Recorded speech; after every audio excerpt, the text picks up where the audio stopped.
नमस्कार।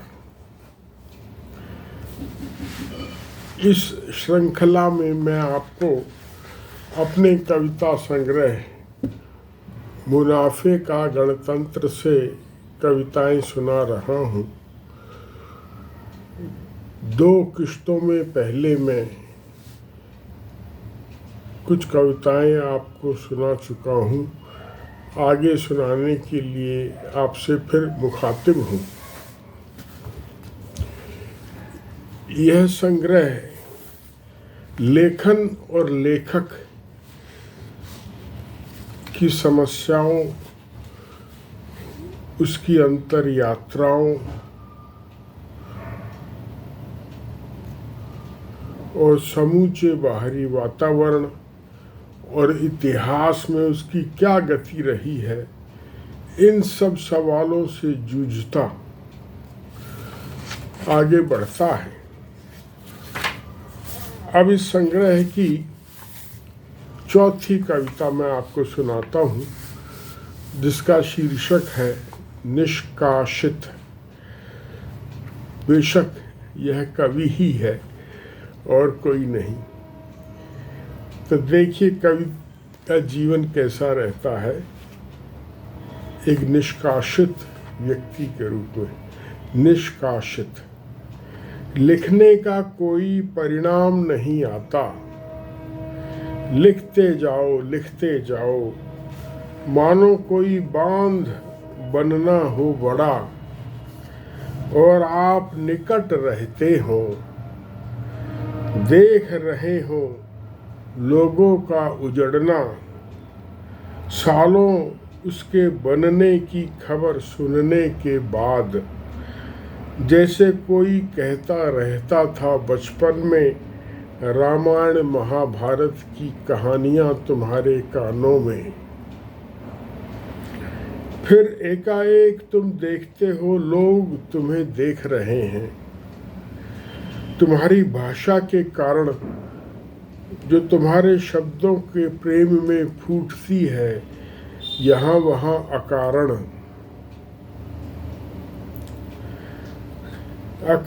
तुम दौड़ते हो शब्दों के बादलों के पीछे जो तुम्हें अपने अचीन्हे ख्याल लगते हैं। किंतु जब पिछड़ते हो जीवन कौशल में, झटके पर झटके लगते हैं। बांध की जमीन से बेघर हुए लोगों के जीवन की तरह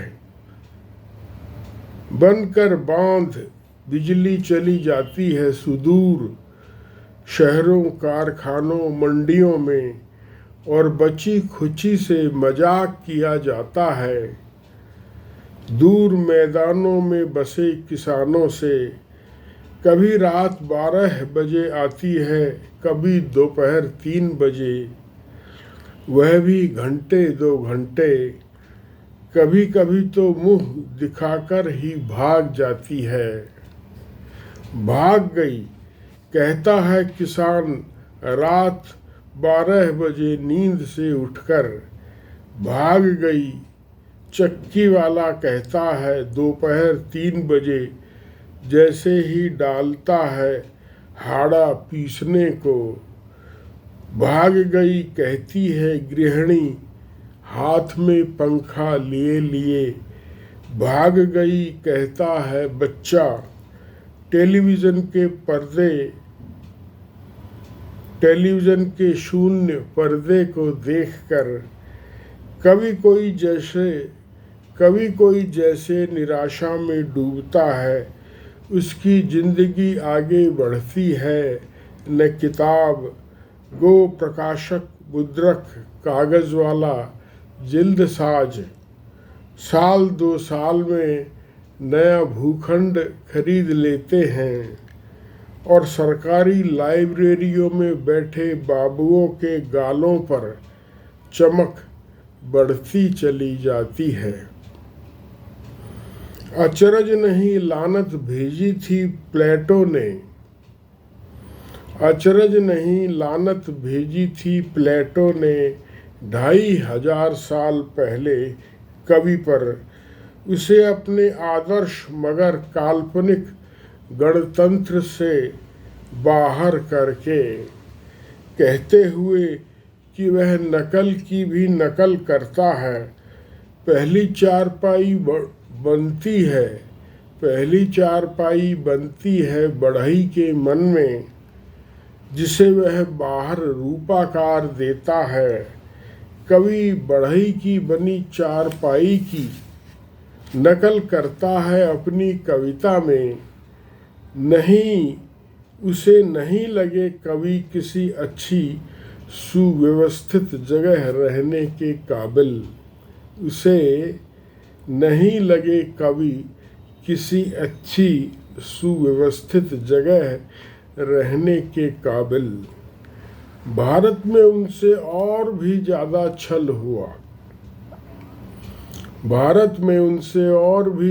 छल हुआ। कंधे पर बैठा कर काव्यानंद को ब्रह्मानंद सहोदर कहकर। जैसे धार्मिक लोग भूखे मरते हैं और धर्म के व्यापारी ऐश करते हैं,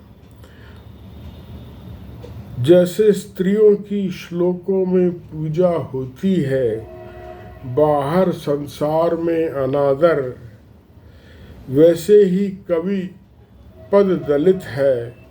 ब्रह्मानंद सहोदर रस का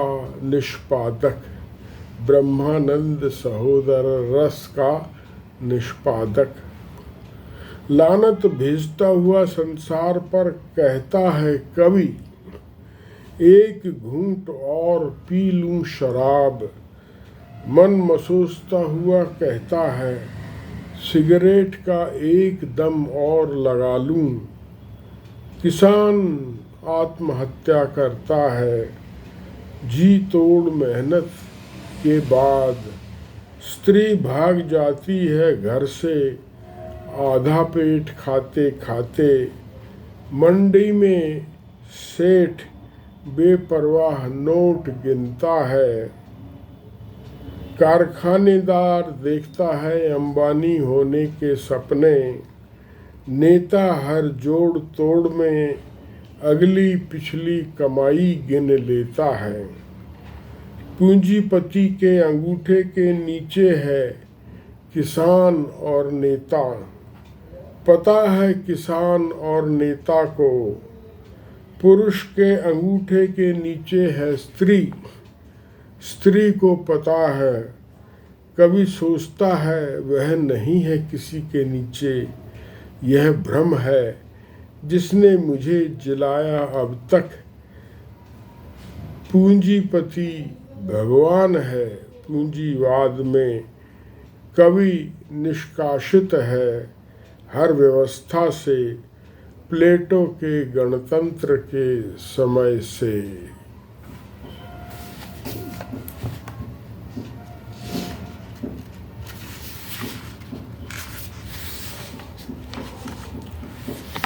अब ये अगली कविता देखिए। इस कविता का वही शीर्षक है जो इस संग्रह का है, मुनाफे का गणतंत्र।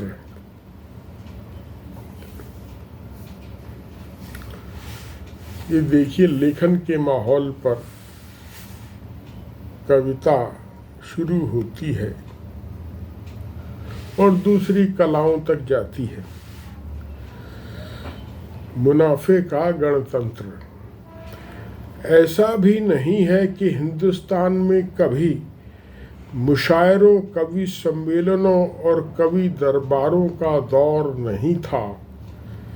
मैंने अपने बचपन में 50-60 साल पहले देखे हैं, सुने हैं कवि सम्मेलन। भागीदारी की है कवि गोष्ठियों में। मजदूर कॉलोनियों में भीड़ उमड़ आती थी। शामियाने, चमकती रोशनी और माइक की आवाज़ से। फिराक गोरखपुरी आए थे एक बार केदारनाथ सिंह को सुना है टेलीविज़न पर। एक बार पद्मा सचदेव, एक बार रामधारी सिंह दिनकर को स्टेज पर। अरे क्या दौर था, कुमार गंधर्व को सुना है निकट बैठकर। फिर आया टेलीविज़न, जिसने मति मार दी कह लो दुनिया की, पर दृश्य के आगे श्रव्य सदा हारा है। नाटक से कविता सदा पराजित हुई है, गायन भी नृत्य भी। भरत मुनि ने रस को खोजा था नाटक में, रस का पाक होता देख, कविता या गायन में नहीं नाटक के पात्र में। भरत मुनि ने रस को खोजा था नाटक में, रस का पाक होता देख, कविता या गायन में नहीं नाटक के पात्र में। आज फिल्मों और नाटकों में शामिल है कविता और गायन, सुर और ताल वाद्य की और थिरक घुंघरू की। पहले नाटक निर्भर थे राजाओं महाराजाओं धनी मानियों पर। पहले नाटक निर्भर थे राजाओं महाराजाओं धनी मानियों पर। वे कुछ शिक्षित भी होते थे, कला के कद्रदान भी। नाटक मुखापेक्षी था उनका, महीनों पहले से नाटक का अभ्यास होता था। फिर आया यह तकनीक का जमाना, जिसने ज़्यादा पैसा ज़्यादा साक्षरता तो पैदा की, लेकिन नए लुटेरे भी। वे विज्ञापन और चौंधी आती मगर बिकाऊ सुंदरता के बल पर लुभाए लिए जाते हैं आभासी संसार में, जिसमें अपने उत्पाद बेचने में मोटा मोक्ष है। अंतहीन नाटकों का सिलसिला है, बेअंत विज्ञापन है, बेअंत पैसा है, बेअंत साठगांठ है नेताओं से, बेअंत जनता की जेब पर डाका है, बेअंत शोषण, बेअंत क्रूरता, बेअंत बेईमानी है। प्रकाशकों निर्माताओं के बेअंत षड्यंत्र हैं, बेअंत कलाकारों की झुग्गियां हैं। बंबई की धारावी में दिहाड़ी मजदूरों का जीवन है, फिर उन्हीं की यूनियनों की क्रूरता है, कमीनापन है। दो चार नायक, दो चार नायिका, दो चार निर्माता निर्देशक ऐश करते हैं। उनके माँ बाप भी नायक नायिका निर्माता निर्देशक थे, करते थे वे भी ऐश।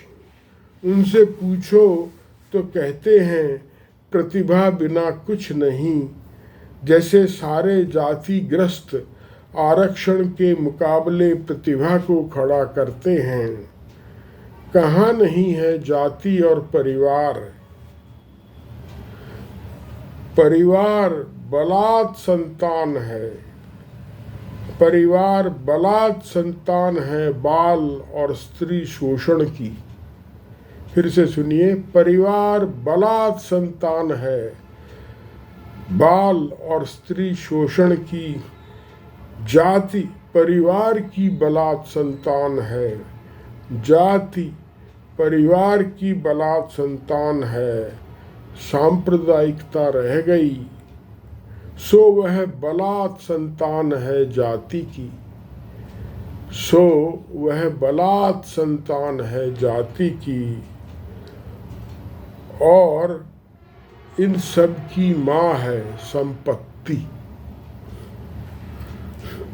इसलिए परिंदों में कोई आदिम साम्यवाद है, इसलिए परिंदों में कोई आदिम साम्यवाद है। बुरी चीज अच्छी को बाहर करती है बाजार से, बशर्ते उसे बेचने में मुनाफा हो। बुरे आदमी अच्छे आदमियों को समाज से, कवियों कलाकारों समेत दलीय राजनीति ने जैसे बाहर किया पंचायती भाईचारा, पूंजीपतियों के बढ़ते मुनाफे के रूबरू। धन्यवाद।